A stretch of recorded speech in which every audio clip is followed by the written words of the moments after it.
Completely lost track of how many videos I have done on this bass at this point. This is my Schecter Riot Session bass sporting different pickups. Now, I made a couple of quick videos on these pickups, but I really want to dive into it a little bit and my thought process behind what I have in here and some communication that went into the actual creation and use of these pickups. Alright, so as this is a session bass, it sported EMG pickups, and then I have taken this thing down a complete journey of having the regular active EMGs, then Nordstrand Zen blades, then Aguilar DCBs, then passive EMGs, and now these pickups, which are made by 916 pickups. 916 is a small builder, and I stumbled across their posts on Instagram and some of their users on TalkBass who were very excited about what they had. Now, when I first saw the posts, I was thinking that I wanted to try out the Dark Star type of vibe that he makes. It turns out as of this moment that the length of the blade for the Dark Star is limited.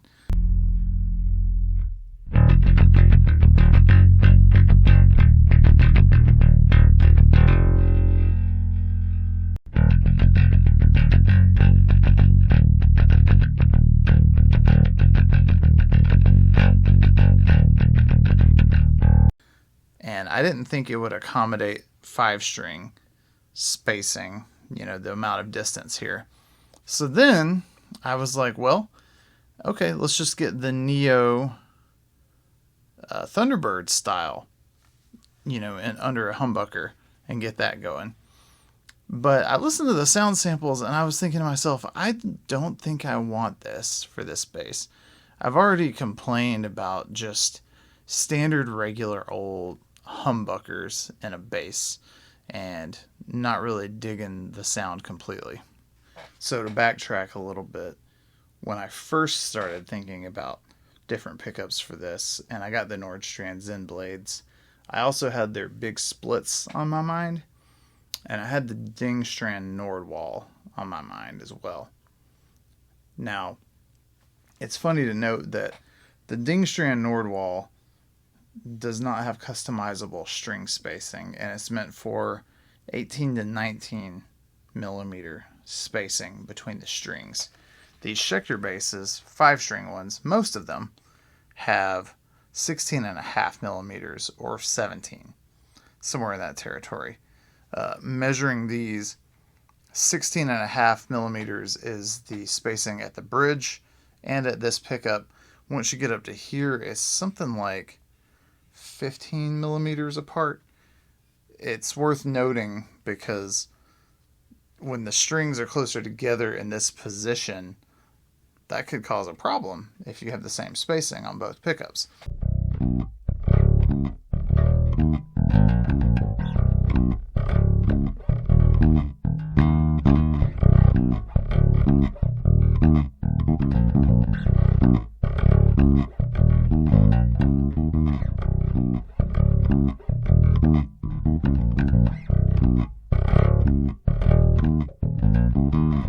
I had to measure this for Matt over at 916.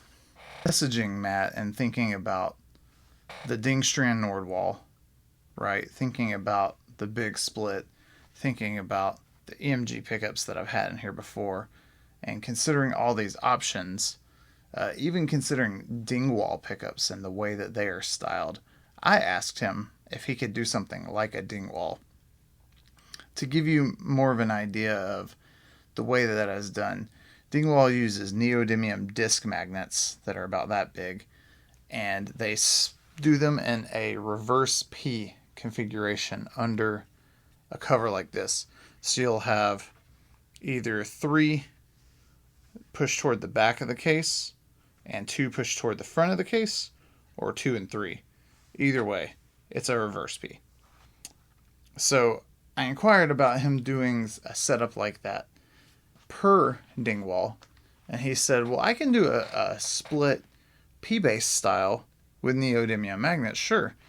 It turns out the way that he does it is this just it's a line. It's a straight line. Some people would call that a single coil, but it's split because he's got one coil and then another coil.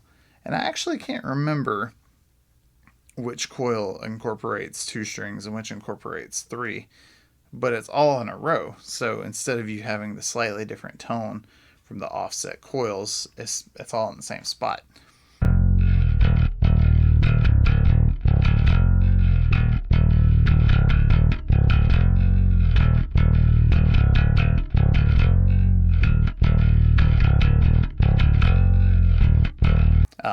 And one of my big things in this thought process, I had ceramic mostly. I've had a couple of Alnico pickups. I haven't had anything neodymium yet. I wanted to see what would happen with the increased output, the big time focus of the attack, and something that was beefy enough on its own to not have to be boosted so much by the preamp. Because those Nordstrand end blades, they basically got to have a preamp. This is perfectly fine and passive. So I'm going to include some pictures spliced throughout this section. I want to show you what the internals of these look like. If I had any complaints about these, it's that they're just plain black. You know, it's a little bit boring. I know the sound should speak for itself, but this just doesn't show you exactly what's going on. There are 2 slugs per string. They're offset. They're not offset the same way that Nordstrand would do it. It's minorly different, but they're closer to being lined up with the string. Again, I'm going to include some pictures, and then the way that it's split under there as well. And then instead of using the round disc neodymium magnets, it's almost like a little rectangle. He said they are very strong, and I can tell. And those are under these.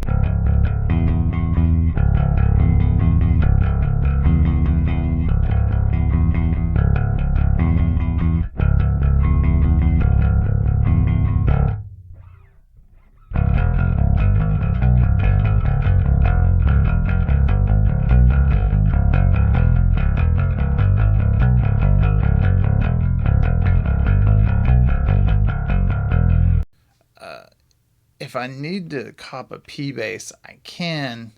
It's not going to sound exactly like a P bass.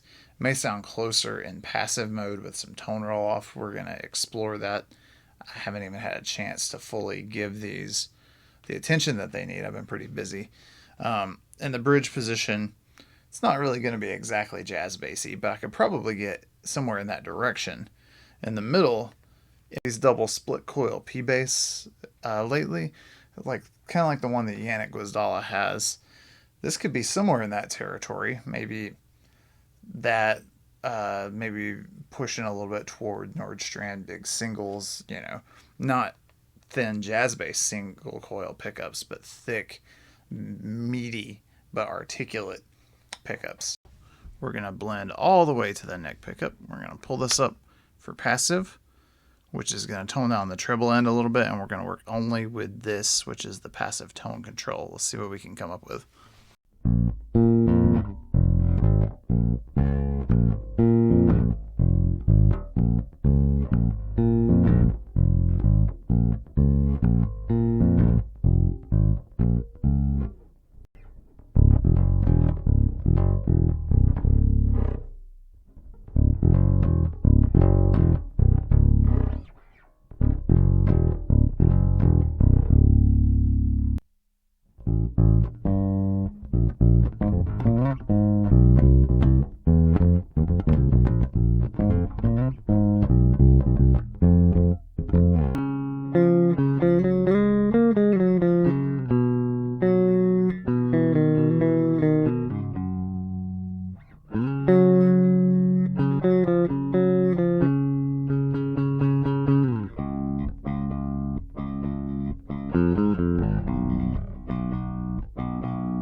I can tell you my biggest enjoyment of these over the last 3 or 4 pickup sets is it does not have the nasally, unenjoyable, really punchy mid-range of a dual coil ceramic pickup.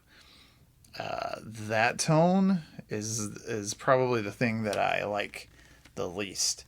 And dual coil Alnico tones that down a little bit, but it's still there. If you have 2 coils and you wire them in parallel, that tones it down a little bit as well. There's all these different ways to tone it down a little bit. I just decided to not go 2 true coils for every string and just do 2 coils in line. That was the best thing I could think of. So let's examine some tones. Today I have decided, for the sake of showing off multiple options, I have the Sonic Cake B Factory, which is nice because you can run just the EQ, or you can do a drive that's similar to a Sans ampy thing. It's called drive, but I would call it more so amp emulation. You have the MXR Thump here as well. This is a sort of pre-baked EQ that I don't know how to describe. I need to do a full video on this sometime. It almost makes a passive bass sound active. And then I have the Earthquaker Blooms for overdrive.